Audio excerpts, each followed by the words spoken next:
मागच्या वेळेस मी मेथच्या मुलींना उपवासासाठी साबुदाण्याची खिचडी बनवली होती आणि भरपूर कमेंट मला आल्या होत्या की तुमची साबुदाण्याची खिचडी कच्ची राहते आणि काही कमेंट अशा पण होत्या तुमची साबुदाण्याची खिचडी एवढी मोकळी सुटसुटीत कशी होते. चला आज परत एकादशी स्पेशल मेथच्या मुलींसाठी साबुदाण्याची खिचडी बनवूया. तर शेंगदाणे भाजून घेतलेले आहे आणि हे जे साबुदाणे आहे मी रात्रीच भिजायला ठेवले होते. तर सकाळी मी करायला घेतलेली आहे. शेंगदाण्याचा कूट करून साबुदाण्यामध्ये मिक्स करून घेतला म्हणजे ते चिकट होत नाही खिचडी आपली.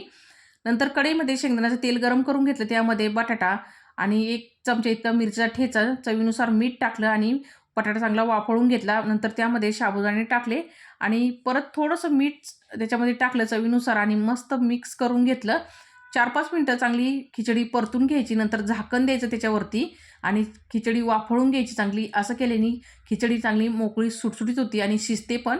तर इथं बघा तयार झाली आपली मोकळी सुटसुटीत अशी साबुदाण्याची खिचडी. तुम्ही कशी बनवता कमेंटमध्ये नक्की सांगा. भेटूया पुढच्या व्हिडिओमध्ये. धन्यवाद.